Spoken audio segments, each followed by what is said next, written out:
What's good, guys? My name is Ted, and if you don't know me, I run an Etsy 3D printing business with just a single printer, and I earn around $500 to $700 a month in sales. And today I'm going to be talking about my first year on Etsy and some of the lessons I've learned, what's worked, what hasn't worked, and some of the advice I'd have if you're starting. So right away, let's look at some of the numbers and what I've earned in this first year alone with just a single printer. So right now I am earning around $500 to $700 a month in sales, and I've slowly refined my process over the year to get to this level.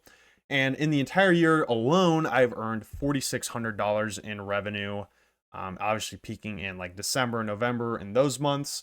And yeah, I'm going to be talking about what's worked, what hasn't worked, and some of my advice if you're just starting out with this 3D printing business.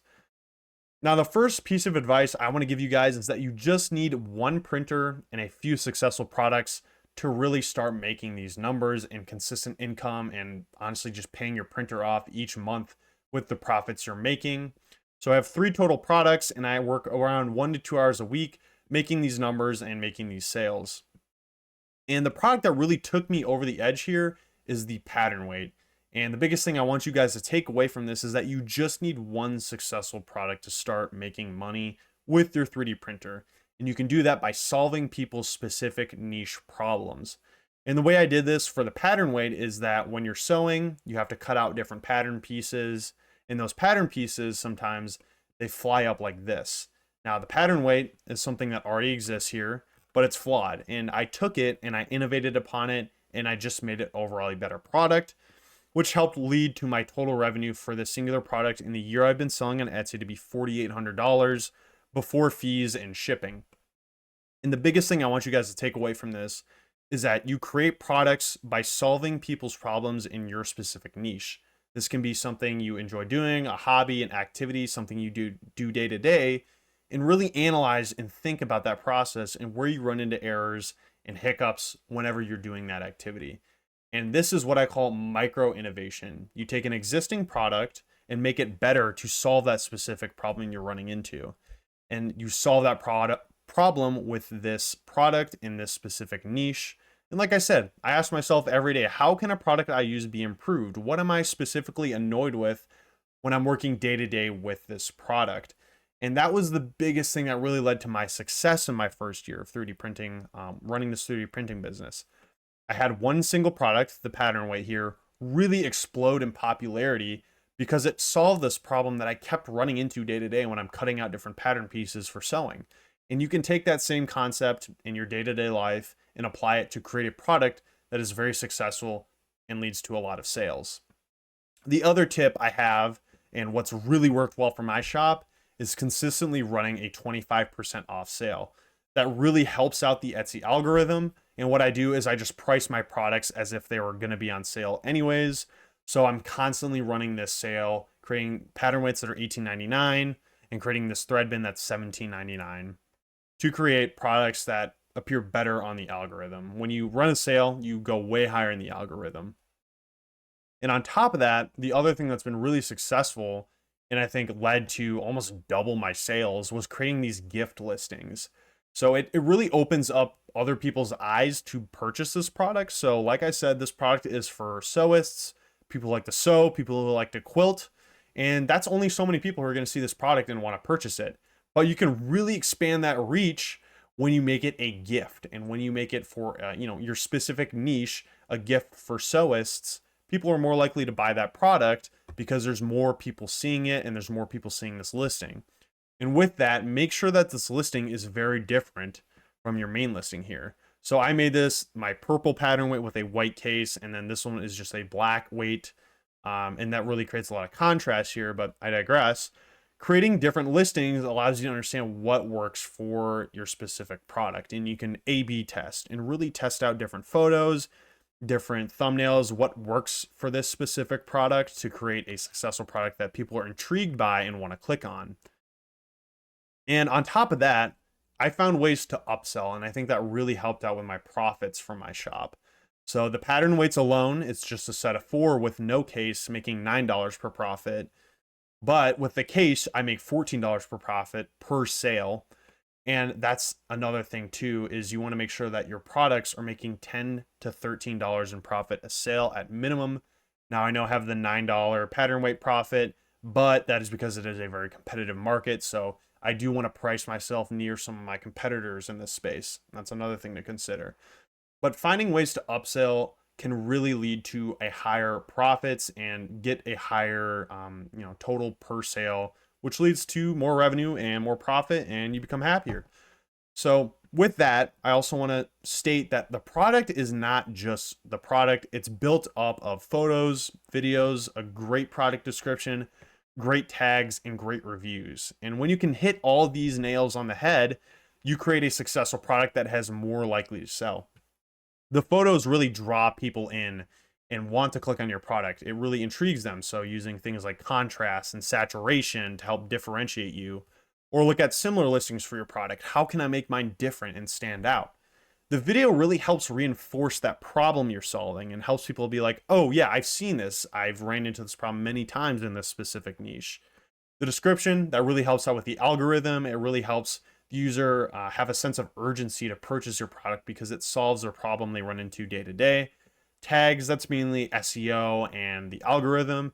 And reviews really give people that social proof reason to buy it. When they see a bunch of other sewists buy my pattern weight and see it's a great product, it solves their problems, they're going to be more inclined to purchase it, which leads into the next point is getting reviews early and often is the best way to do this. So the way I did this, and I was able to get many reviews off the bat, is I created different handwritten notes at the start.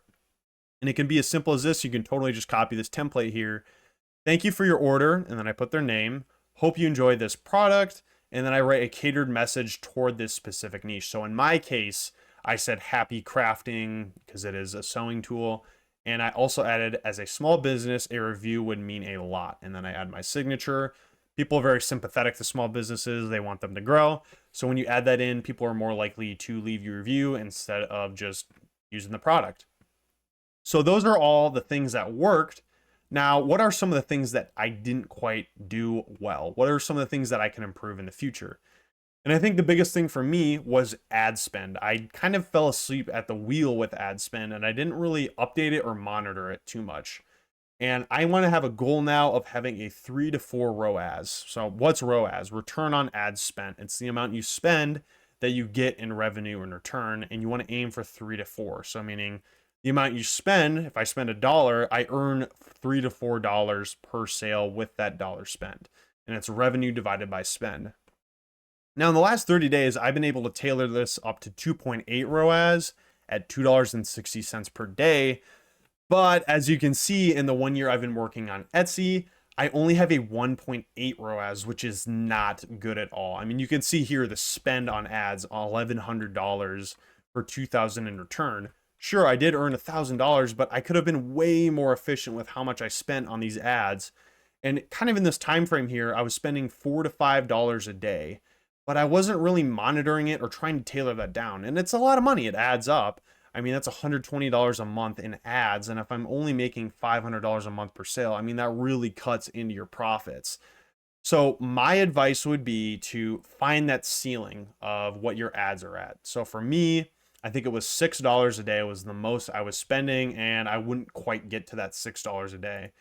Find that limit and then just keep tailoring it down as much as possible to find that kind of sweet spot of ROAS of 3 to 4 in your reoccurring months. That's a huge factor. You do not want to be spending too much on ads. And just because you're spending a lot, that doesn't mean it's a good thing. It can really eat into your profits. And that's why I say ROAS is much more important than click-through rate. It's the thing you really want to be monitoring because it takes from what you're taking home at the end of the day in profits. It's super important to play around with this and edit it, and don't just fall asleep behind the wheel with creating your ads. It's something you want to consistently monitor, and you want to find the least amount you can spend to get the most in results in return. And that kind of leads to the next point. It's an adjacent point to understand your expenses and understand how much you are putting into it. So like I said, the marketing, that's the ads, the fees, the shipping, everything else, you really want to understand how much you're spending on this business and have a way to track that. And the biggest thing that Etsy doesn't do is track your material costs.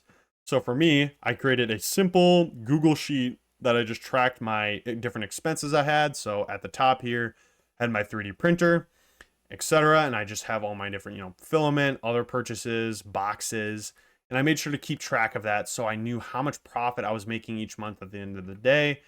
You don't need any fancy apps, you don't need any fancy websites. I literally just open Google Sheets, which is free. I know the basics, and I created this spreadsheet that helps me track my expenses, and I manually put them in, which really helps me understand what I have and how much I'm spending as well, instead of something that's just automatically putting it in for you. The other thing I want you to consider for your costs is that the printer lifetime is finite, and the average life of a printer is 1,500 hours, at least for the Bambu Lab A1. So it's really important to consider these costs and factor them in when you're pricing your products. So you take the price of your 3D printer that you paid, divide it by 1,500, and multiply it by the time it took for you to print that specific item that you're selling.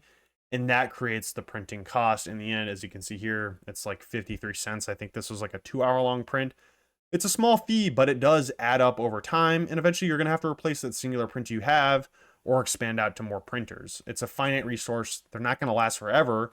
Obviously, we do maintenance to have them last as long as possible, but it's really important to consider that cost because it is a huge upfront cost and you're not just losing money on the printer that you purchased in the first place.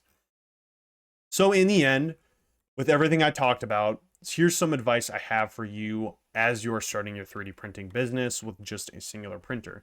The first point being is that you only need a singular printer to start. You don't need a print farm. I know so many other YouTubers have 15 printers behind them, 10 printers behind them, but you don't need that to create a successful shop and something that gives you recurring revenue each month and something that brings home a steady profit each month.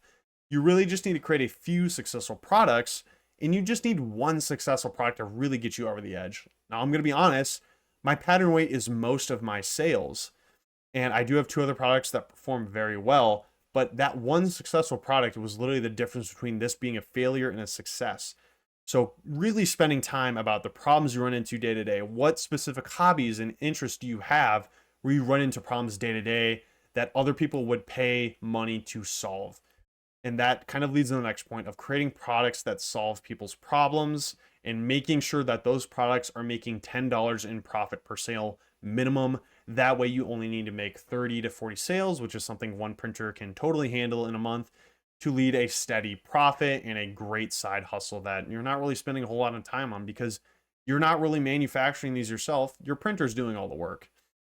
And with that, you want to make sure you're running 25% off sales so you get boosted in that Etsy algorithm. You also want to create gift listings, and that can really, like I said, double your amount of revenue because you have so many different eyes seeing this product and wanting to purchase it for a friend, family, etc. And also make sure you get reviews early and often through that handwritten note method I talked about. That can really lead to a lot of success with your shop. It boosts you on the Etsy algorithm, and it also makes people feel more comfortable with making your purchase, and it makes you look more professional overall.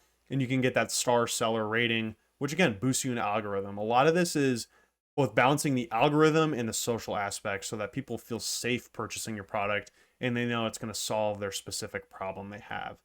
So now, what are some of the things I went wrong on that I would advise you to really monitor and track on your start of creating an Etsy 3D printing shop? Really monitor your ad spend heavily. It's not something you want to just set and forget. It's something you almost want to check weekly and see how it's performing. What can I improve? Which listings aren't doing great so I can just take them off my ad spend? This is something you really want to keep up with week to week and really enhance that ROAS to get the 3 to 4% ROAS.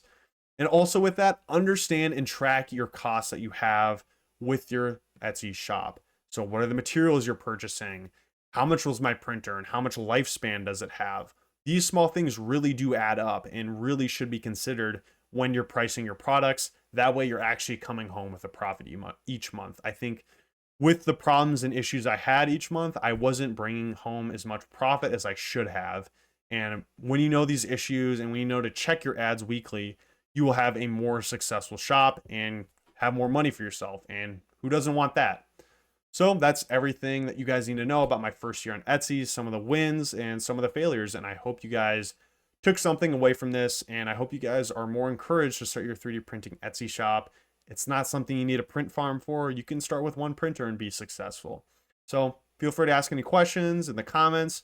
Feel free to join my Discord in the description as well. And yeah, thanks for watching. Have a great day.